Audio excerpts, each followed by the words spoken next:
धर्म एक ही था, जाति भी एक थी, लेकिन गड़बड़ी गोत्र को लेकर हो गई। गोत्र भी एक ही निकल गया, जिसके बाद परिवार वालों ने शादी से इनकार कर दिया और परिणाम यह निकला कि इसमें एक नहीं बल्कि दो दो जानें चली गईं। यह घटना कहीं ना कहीं अंदर से झकझोर देगी और यह सवाल भी खड़े करेगी, समाज में प्रशासन के ऊपर भी सवाल खड़े होंगे। आइए जरा इस घटना से पर्दा उठाते हैं और एक एक चीज मैं आपको बताता हूं। नमस्कार, मेरा नाम है राहुल और आप देख रहे हैं 9 PM विद JRD। दरअसल ये कहानी है बिहार के गोपालगंज की। गोपालगंज में एक गांव पड़ता है और उस गांव में एक छोटा सा परिवार होता है और उस परिवार में एक 21 साल की काजल मिश्रा नाम की लड़की होती है। अब उस परिवार में काजल की मां और काजल के 2 भाई होते हैं, यानी कि सिर्फ 4 लोगों का एक छोटा सा परिवार होता है। काजल के पिता का देहांत बहुत पहले हो चुका था, इसलिए घर की आर्थिक स्थिति को संभालने के लिए, घर का खर्चा वर्चा चलाने के लिए ये जो दोनों भाई होते हैं ये घर से बाहर चले जाते हैं पैसे कमाने के लिए, यानी कि घर पे अब सिर्फ काजल और काजल की मां होती है। अब ये दोनों वहां पर रह रहे होते हैं अपने घर पे, सब कुछ सही चल रहा होता है। आज से तकरीबन 1 साल पहले काजल के उसी गांव में एक सूरज नाम का लड़का आता है और सूरज उस गांव में इसलिए आता है क्योंकि सूरज की उस गांव में एक रिश्तेदारी होती है। सूरज साल 2 साल में एक बार आया करता था, लेकिन जब वो 1 साल पहले आता है तो उसकी नजरें काजल मिश्रा से भिड़ जाती हैं।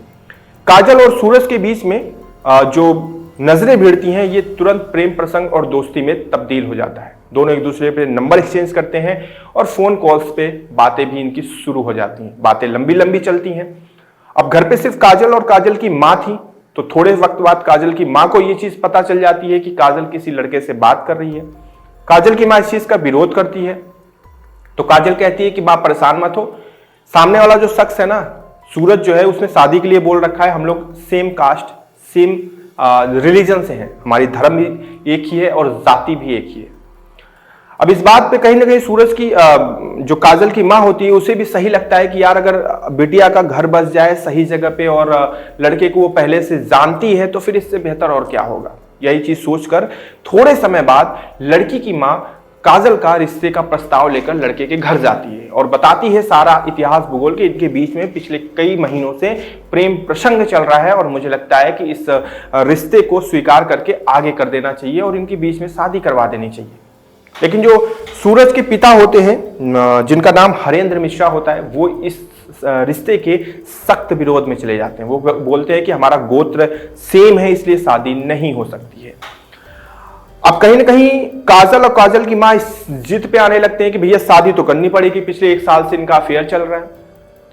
और सूरज के घर वाले इस चीज के विरोध में थे कि हम शादी किसी कीमत पे नहीं होने देंगे। अब यह सिलसिला विवादों में आ जाता है। अब विवाद इस कदर बढ़ने लगता है कि काजल महिला थाने में जाकर आवेदन देती है कुछ दिन पहले और कहती है कि एक सूरज नाम के शख्स के साथ पिछले कई सालों से मेरा रिश्ता चल रहा है, शादी के लिए हम चाहते हैं किसी तरह से उससे हमारी शादी हो जाए, लेकिन सूरज के घर वाले गोत्र का एक बहाना देकर शादी से इनकार कर रहे हैं। अब ये आवेदन देने के बाद महिला थाना से जो पुलिसकर्मी होते हैं वो पूछते हैं कि क्या आप FIR करवाना चाहती हैं, क्योंकि आपने ये भी बताया है कि लड़के वाले जो है वो मारपीट करते हैं और झगड़े कर रहे हैं, गाली गलौज दे रहे हैं। तो काजल कहती है कि मैं किसी तरह का कोई FIR नहीं चाहती, मैं बस इतना चाहती हूं कि सुलह हो जाए अच्छे से, शांति से, और ये शादी हमारी सूरज के साथ हो जाए। अब इसके बाद सिलसिला आगे बढ़ता है और एक समय ऐसा आता है जब काजल जो है सूरज से कहती है कि भाई रिश्ता तो किसी भी तरह करके आर पार करो, फाइनल करो। तो सूरज भी कहता है कि मैं फंस चुका हूं और शायद ये रिश्ता नहीं हो पाएगा, क्योंकि पिता नहीं मानेंगे तो फिर शायद ये नहीं हो पाएगा। अब ये बात जानकर काजल और काजल की मां पहुंच जाते हैं सीधे सूरज के घर पे और वहां जाने के बाद हंगामा शुरू कर देते हैं। सूरज के पिता बाहर निकलते हैं। अब काजल और काजल की मां कहते हैं कि अगर शादी नहीं की आपने तो फिर हम लोग यहीं जहर खा लेंगे। तो सूरज के घर वालों को लगता है कि ये मां बेटी यहां पर आकर हंगामा कर रहे हैं और ये नौटंकी कर रहे हैं, ड्रामेबाजी कर रहे हैं, लेकिन वो इस चीज से अनजान थे कि शायद ये ड्रामा हकीकत में तब्दील हो सकता है। उन्हें कोई फर्क नहीं पड़ा, उन्होंने बोला जो तुम्हें करना है कर लो। अब ये सुनने के बाद काजल और काजल की मां ने वहीं मौके पे ही जहर खा लिया। अब ये देखकर लड़के के घर वालों के सांसें फूलने लगी। उन्होंने तुरंत पुलिस को सूचित किया। इसके बाद मां और बेटी को अस्पताल लेकर जाया गया, जहां पर डॉक्टर्स ने दोनों को मृत घोषित कर दिया। यानी कि काजल और काजल की मां अब इस दुनिया में नहीं है। बड़ी अफसोस और बड़ी अजीब बात है ना। गोत्र सेम होना, ये बहाना था या वजह थी? क्या इस घटना में जो भी हुई है इसमें क्या दूसरा कोई हल, दूसरा कोई सॉल्यूशन नहीं निकाला जा सकता था? क्या कुछ ऐसा नहीं किया जा सकता था कि ये मां बेटी की जिंदगियां बच जाएं?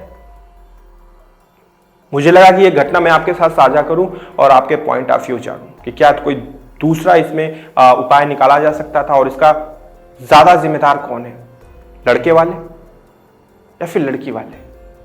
कमेंट में बताइएगा और अपना ध्यान रखिएगा।